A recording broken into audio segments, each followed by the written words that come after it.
The Help is the depiction of Skeeter Fallon's process in documenting the struggles of maids working for white women. Skeeter's book is published by Elaine Stein in New York. Though this book does not tell a true story, many of the plot points are accurate to what would have happened in history. It ain't no use to sit and wonder why, babe. It doesn't matter anyhow. The setting of both the movie and the book is Jacksonville, Mississippi in 1960. Skeeter recruits Abilene Clark and Minnie Jackson to be the first two maids with stories in her book. All right, I'm gonna do it. But I need to make sure she understands this ain't no game we playing here. Slide your chair from under that table. Face me. I need to see you square on at all times.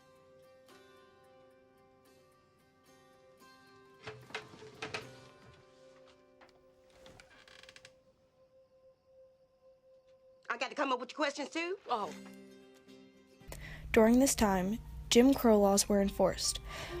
Bathrooms were segregated in the movie, which is historically accurate for the time period. A main character, Hilly Holbrook, wanted to establish outdoor bathrooms for her African-American maid. Tell Raleigh every penny he spends on a college bathroom, he'll get back in spades when y'all sell. Ugh, it's just plain dangerous.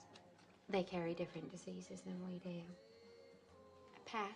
That's why I've drafted the Home Health Sanitation Initiative. The what? A disease preventative bill that requires every white home to have a separate bathroom for the colored health. This level of racism was typical for this 1960s time period, although the Home Health Sanitation Initiative was not an actual law. The Montgomery bus boycott of 1955 to 1956 created a shift in society. Buses were desegregated after a Supreme Court ruling that ended the Montgomery bus boycott in 1956. As shown in the movie and written in the book, the maids relied on bus transportation to get to and from work. Along with racism issues, sexism was also very prevalent at the time. Skeeter Fallon, the main character, had a degree in journalism and held a job at the Jackson Journal to gain experience prior to working at a major publisher in New York. However, at this time, women were still expected to stay home and take care of their children. A young woman was expected to marry and have children as her first priority.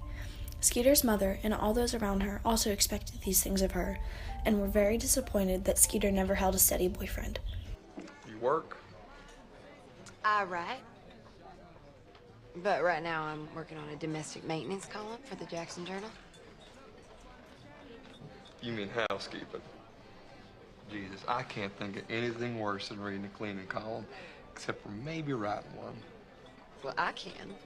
Working with a bunch of greasy, stinky men in the middle of the ocean. It sounds to me like a ploy to find a husband and become an expert in keeping house. Well, aren't you a genius? You figured out my whole scheme. Isn't that what all you girls from Ole Miss major in?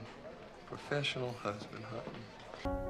Women were expected to be married, but once they did have children, many of their children went neglected by their mothers and only their maids cared for them, which is true to the history.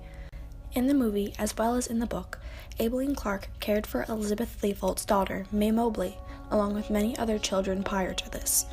In the book, Abilene's relationship with the white children was much more complex. The book explains that Abilene left the white children because although they loved her when they were young, they grew up to resent Abilene because of her race. This nuance was not elaborated upon in the movie.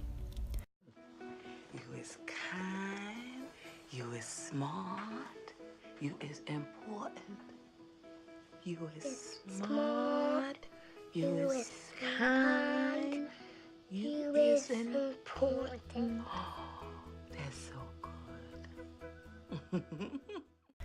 Another small discrepancy is the amount Skeeter is paid for her position at the Jackson Journal.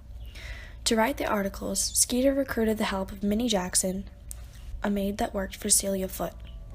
In the movie, she is initially offered $10 per article right away.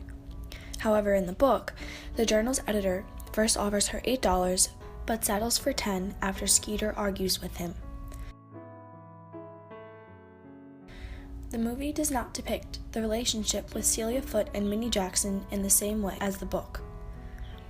The movie omits the detail that Minnie helps Celia through emotional struggles of having a miscarriage and pregnancy. Minnie was a friend to Celia, along with just being a maid. There are very few discrepancies between the book and movie version of The Help. The story is generally historically accurate, though it is a work of fiction.